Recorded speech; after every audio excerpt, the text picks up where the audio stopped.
Bonjour à tous et bienvenue dans ce nouveau numéro du Talk by Let's Go Metz, un numéro qu'on va consacrer aujourd'hui à Metz Handball qui vient de réaliser une semaine parfaite. Et pour ça, j'accueille avec moi Arthur Carmier, notre journaliste spécialiste handball, football, c'est un peu notre couteau suisse. Salut Arthur. Couteau suisse, mais pourtant, je suis tout sauf neutre. Salut Valentin, salut à tous. On va se régaler aujourd'hui à parler handball après cette semaine, comme tu le dis, parfaite. Alors la perfection n'existe pas, mais là on est dans un débat philosophique. Mais elles ont quand même mis la barre très très haute, nos Dragons. Et c'est assez exceptionnel ce qu'elles ont réalisé en l'espace de quelques jours. On va en parler. Effectivement, et Metz Handball jouait hier soir un match décisif face à Brest, puisque maintenant, il n'y a plus cette finale aller-retour. Pour gagner le championnat, il faut vraiment être premier au classement.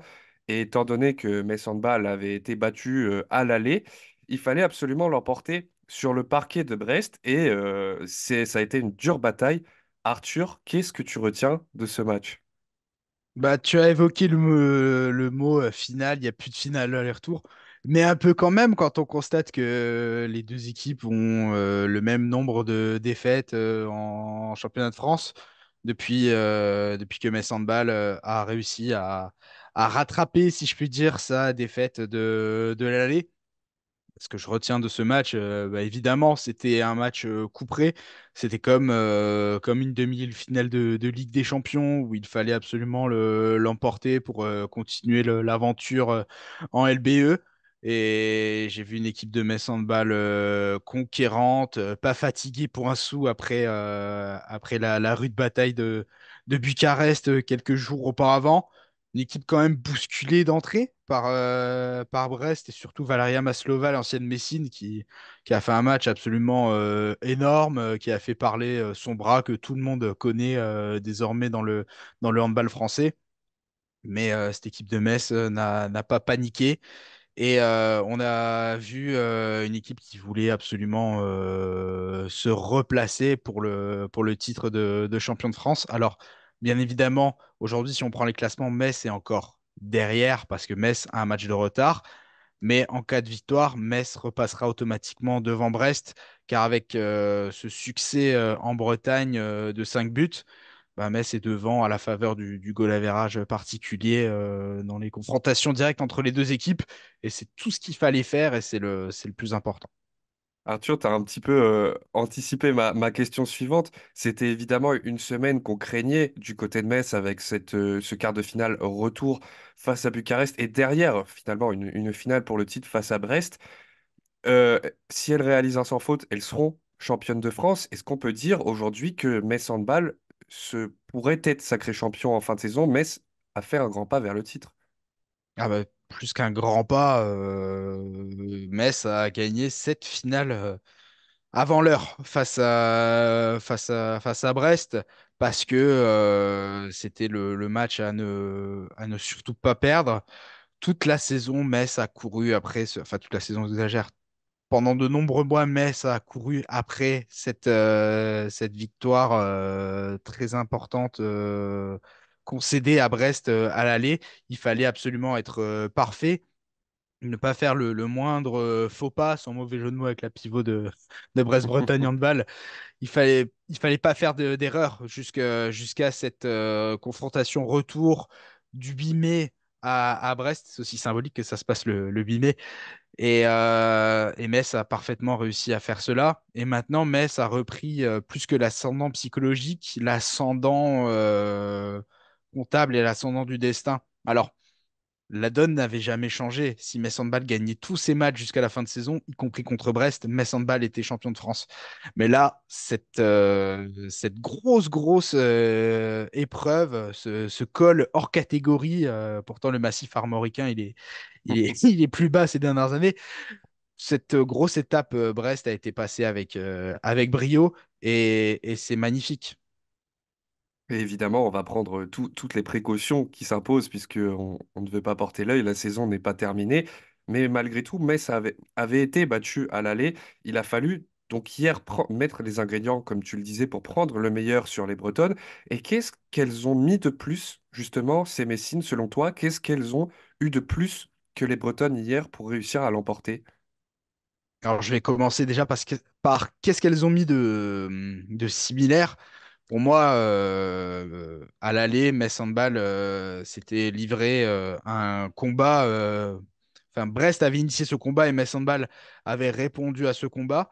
Et on a vu un petit peu la même chose sur le début de match, sauf que cette fois-ci, Metz a réussi à avoir une meilleure gestion des événements, une meilleure gestion de son handball. Quand je dis gestion, c'est une gestion technique et aussi à la fois émotionnelle. Quand on voit que Alina Greisels prend tout de suite un carton rouge avec un penalty dans la tête de la gardienne, c'est bien involontaire, mais c'est le règlement, c'est comme ça. Et il n'y a pas eu de panique derrière, même si Metz était dans une première période un peu compliquée, même si on perd une rotation assez importante, bah, bon an, mal an, bah, c'est pas grave. Christina Jorgensen, la demi-centre titulaire, a vu qu'elle pouvait plus compter sur sa binôme et elle a, elle a pris cette fin de première mi-temps sur les épaules. Chloé Valentini a évidemment été exceptionnelle, mais c'est réussi à revenir à 11 partout à la pause. Pourtant, Brest était vraiment bien dans son match. Brest avait joué son va-tout. Mais la maîtrise du champion, j'ai envie de dire, elle était du côté de Metz Handball ce mercredi. Et sur la deuxième mi-temps, Metz a encore accéléré, surtout défensivement, avec seulement 7 buts encaissés. 7-8, pardon, parce qu'on finit la rencontre à 19 buts. Atadou Sako a fait une deuxième mi-temps exceptionnelle. Je crois qu'elle fait pas moins d'une dizaine d'arrêts sur cette deuxième période. Bien aidée, elle l'a reconnu au micro de Beansport par une défense qui a encore haussé son agressivité et qui a été encore plus conquérante que ce qu'elle ne l'a été sur ses débuts de match. Donc voilà, c'est surtout grâce à ces ingrédients-là que Metz Handball a réussi à l'emporter, mais aussi grâce à tous les cadres qu'on a cités. J'ai envie de parler évidemment de Sarah Boukit qui a été absolument extraordinaire dans le combat. Enfin, elle a fait un travail de sape sur le poste de pivot, travail de sape qu'elle avait fait contre Bucarest, on en parlera, mais elle avait été un petit peu plus en manque de réussite statistiquement. Bah là, elle a allié les deux comme d'habitude, j'ai envie de dire, parce qu'elle fait une grande saison et c'est vraiment collectivement que Metz Handball, dans la maîtrise des événements, a réussi à remporter cette presque finale pour le titre. Et justement, tu parles de presque finale, des finales, il va y en avoir, ça va être une fin de saison. Tu parlais de cadre, c'est intéressant parce que la fin de saison, elle va être compliquée. On le dit, il va falloir faire un sans faute. Il va y avoir aussi la finale de la Coupe de France contre Dijon, si je dis pas de bêtises. Ça va Mhm. être un équilibre à trouver puisqu'il va pas falloir que ces cadres, justement, se blessent avant le Final Four. Comment tu envisages Il va y avoir trois confrontations aux arènes avec Chambray, Besançon puis Plan de Cuc. Euh, Comment tu envisages ces matchs? J'envisage une équipe de Metz Handball dans l'euphorie, un peu comme la saison dernière en championnat de France, même si c'était pas pareil, pardon, il y avait ce gros coup de massue de l'élimination en quart de finale de Ligue des Champions contre Budapest. Ça y est, on peut en parler librement maintenant, vu qu'on a réussi à conjurer C'est le plus mauvais les sort. mauvais démons. Et derrière nous. Je vois cette équipe de Metz Handball peut-être libérée d'un poids, même si j'ai pas senti un quelconque stress, même s'il devait être présent contre Brest, le stress du rendez-vous des grands matchs face à des équipes qui sont quand même plus abordables, hein, il faut pas se le cacher, sans manquer de respect à Chambray, même à Dijon, c'est encore différent vu que c'est une finale de Coupe de France. Je pense à Plan de Cuc aussi que Metz Handball recevra en toute fin de saison pour la dernière journée du championnat. Ces équipes-là sont largement à la portée de Metz Handball.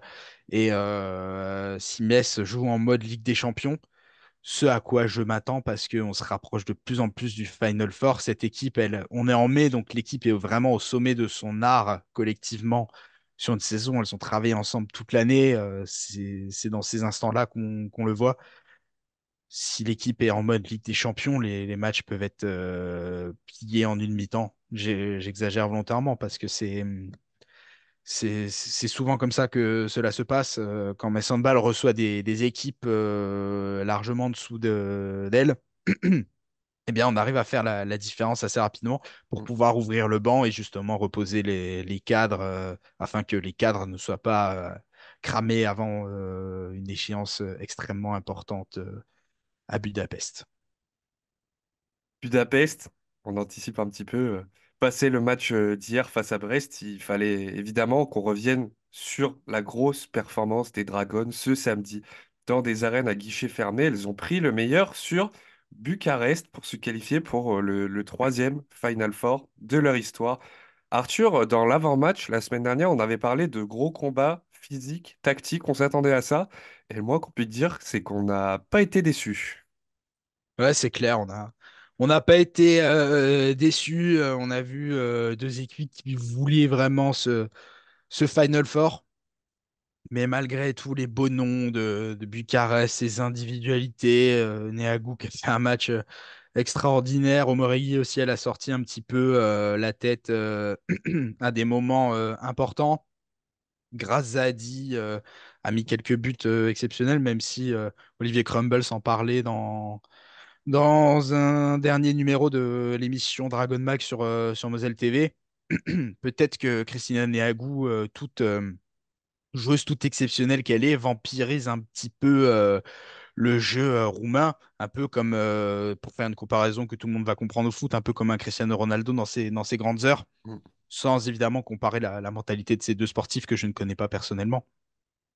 Peut-être que le collectif de Bucarest n'était pas assez fort pour un collectif justement de Metz Handball qui était rodé, j'employais l'expression au sommet de son art. Metz était vraiment au sommet de son handball face à Bucarest. Et même sur cette première mi-temps, Metz avait l'avance, Bucarest revenait un petit peu à chaque fois, souvent sur des exploits individuels, même si c'est une équipe qui s'est battue et qui avait toutes ses chances hein, d'aller au Final Four, mais Metz Handball était vraiment plus fort.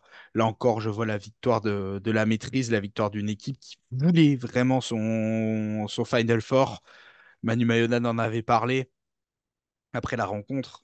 Ils ont jamais autant travaillé un match. mm. C'est peut-être sans doute à cause de l'échec de la saison passée. On voulait pas revivre cet échec du côté de Metz Handball. Le moins que le puisse dire, c'est que ce club retient les leçons du passé. Et finalement, Aina Grijsels, Anne Mette Hansen, les recrues ont apporté ce petit vent de fraîcheur. Je crois que Grijsels met 5 ou Mm. 6 buts Très très en gros sortie match de de banc. Greifswald. Fait un match énorme. C'est elle qui clôt un petit peu l'affaire. Anne Mette Hansen, elle a fait parler son expérience. Puis les cadres, Sarah Bouktit était présente dans le combat. Chloé Valentini a fait du Chloé Valentini. Mm. Non, vraiment une victoire totale de Metz Handball, avec là encore cette deuxième mi-temps où bah voilà, plus le match avançait, plus on le voyait qu'elles allaient aller au Final Four. Et elles ont vraiment réussi à décrocher cette qualif avec brio. Et on va en parler des autres concurrentes à Ouais. Budapest. Il y a une vraie carte à jouer. Et avant peut-être de revenir sur les concurrentes dont tu parlais, au-delà du match, on a vu des Messines très émotives, en pleurs à la fin. Il y avait des pleurs de joie, il y avait des chants. Atadou Sako a dit au public, on veut danser, on veut danser, et tout avait été mis en place. Il y avait cette mise au vert, il y avait un stress immense. Tout ça, toutes ces célébrations à la fin, ces pleurs, c'est le signe aussi d'une pression qui retombait et qui était immense sur les épaules de Mess Handball. Ah bah ça c'est sûr, je pense qu'elles avaient forcément la pression. Le rôle du staff, c'est de l'évacuer, cette pression, notamment grâce à la mise au vert, avec tout ce genre de choses, avec tout ce travail réalisé en amont, forcément. C'est comme un contrôle de maths, hein. Plus tu te prépares, plus tu révises, Mm. bah, tu es censé savoir ce que tu fais sans stresser. Même si des fois, pendant un contrôle, bah, tu n'as pas l'impression d'avoir les mêmes réponses que tu as révisées. Mais ça, c'est pas grave. Ça sent le vécu. Non, moi, je révisais pas. J'étais pas bon. Mais pour rester sérieux, pour en revenir au handball, évidemment, je pense qu'elles avaient cette pression immense en étant premières de leur groupe de Ligue des Champions, en s'étant préservées de faire ce barrage, c'est l'équivalent d'un huitième de finale. Mm. Si 2 années de suite, dans cette même configuration au classement, elles échouaient encore à la porte du Final Four, ça aurait vraiment fait un énorme coup de massue derrière la tête du club, de l'équipe, de tous les supporters, des encadrants, des dirigeants. Donc, je pense que Mason Ball a évacué quelque chose d'assez immense hein, avec cet obstacle Bucarest. On se disait que c'était peut-être un des pires adversaires possibles, même si Vipers et Gears s'affrontaient dans une autre partie du tableau. Mais c'est juste génial la façon dont elles ont évacué cette pression en étant dans leur plan de jeu, dans ce qu'elles savaient faire de mieux. Donc là encore, c'est un gros travail du staff et du collectif et on peut que le saluer. Et justement, t'en parlais, on l'a appris mardi lors du tirage au sort. Metz s'affrontera donc BT Game en demi-finale. De l'autre côté, il y avait deux très très gros poissons avec Gior et la Team Esbjerg, si je dis pas de bêtises. Est-ce Mhm. que, selon toi, BT Game, avec tout le respect qu'on leur doit parce qu'une équipe n'est pas là par hasard au Final Four, est-ce que BT Game, c'était quand même malgré tout le meilleur tirage possible? Bah clairement, là encore, je veux pas manquer de respect à qui que ce soit, encore moins à Xenia Smith, notre ancienne Messine, qui a vraiment fait partie de ces joueuses qui ont marqué le club. Évidemment que BT Games, c'est le meilleur tirage possible. Alors déjà, Thierry Weisman voulait éviter Gior à Budapest. C'est chose faite. Et cette équipe de BT Games, bah, c'est la moins expérimentée de ce Final Four. C'est un peu le petit nouveau, comme Metz Handball était le petit nouveau en 2019. Quand tu es le petit nouveau, on veut te croquer. Et la gestion d'un Final Four, c'est encore totalement différent d'une phase de poule, d'un quart de finale, tu découvres un contexte, des sollicitations médiatiques, il y a une grandeur dans ce MVM Dome de Budapest, c'est un petit peu toute la planète du handball européen qui se rassemble le temps d'un week-end. Et l'avantage de Metz Handball, c'est que Metz Handball connaît déjà cette pression-là. L'équipe est allée au Final Four il n'y a pas si longtemps que ça, donc il y aura des joueuses qui voudront boucler la boucle de la meilleure des manières. Et sans faire du pessimisme aucun, ne pas aller en finale, ce serait quand même un mini échec, même si forcément sur des matchs couperés, tout peut se passer. Mais je pense que quand même Metz Handball a un petit avantage sur BT Game. Et après, qui sait? Qui sait ce qui peut se passer sur une éventuelle finale? Metz Handball a déjà fini quatrième du Final Four. Metz Handball a déjà fini troisième. Là, ce serait bien d'être au moins sur les deux premières places, pas deuxième, hein, si vous voyez ce que je veux dire. Le tout, c'est de pas avoir la médaille en chocolat.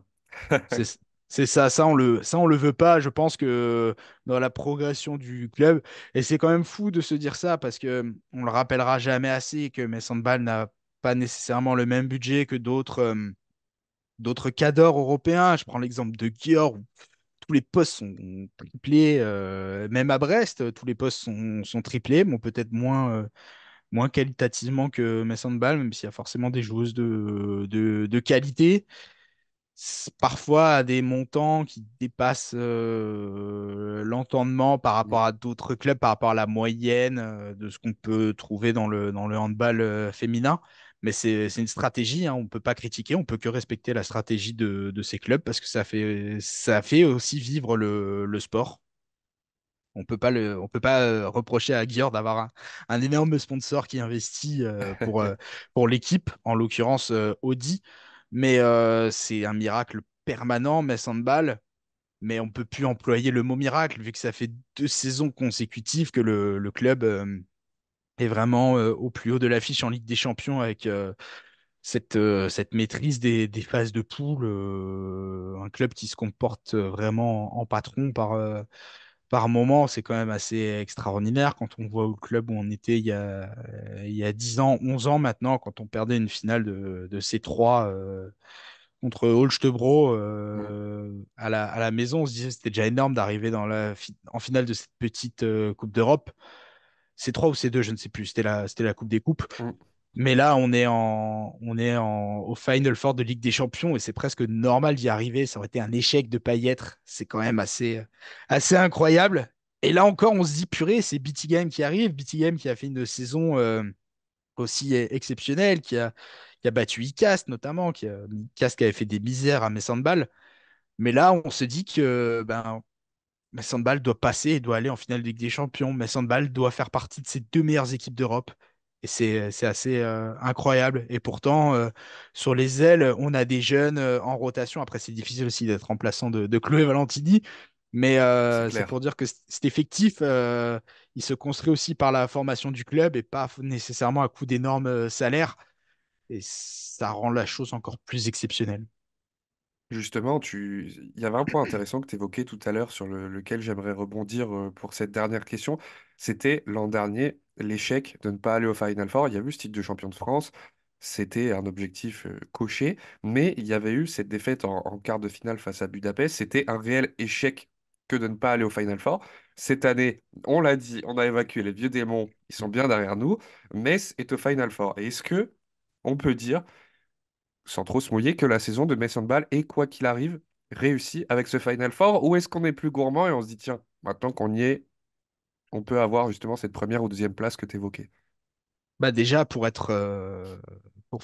dire qu'une saison est réussie, faut déjà pas négliger les titres domestiques. Il faut absolument faire le doublé. Metz Handball a un match à gagner pour remporter la Coupe de France. Metz Handball a quatre matchs à gagner pour remporter la Ligue Butagaz Énergie. Là, on pourra parler de saison réussie et on pourra aller au Final Four l'esprit serein.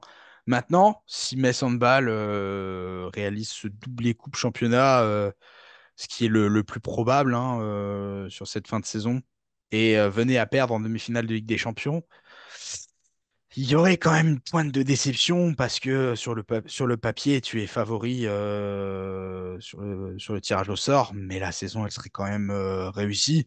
Si en début de saison, avec toutes les recrues qui arrivent, on te dit, ben tiens, refaire le doublé Coupe Championnat et que tu vas aller au Final Four alors que la saison passée, tu l'avais manqué, bah, ce serait quand même une insulte parce qu'il y a quand même des adversaires en face. Oui. Ce serait quand même un petit peu fort de café de dire que c'est pas une saison réussie. Maintenant, la saison est pas encore réussie parce qu'il y a il y a ces trophées à valider, mais elle peut être exceptionnelle s'il y a au moins une finale de Ligue des Champions. Et quand on sait que bah, c'est Brest, le rival de Metz Handball, qui est allé en finale de Ligue des Champions il n'y a pas très longtemps, pendant le Covid, qui a perdu très petitement cette finale de Ligue des Champions, ben, tout est... il y a aussi cette petite motivation supplémentaire, même si on regarde pas ce que font les autres sur la scène nationale, mais quand même, le patron du handball français, c'est Metz Handball.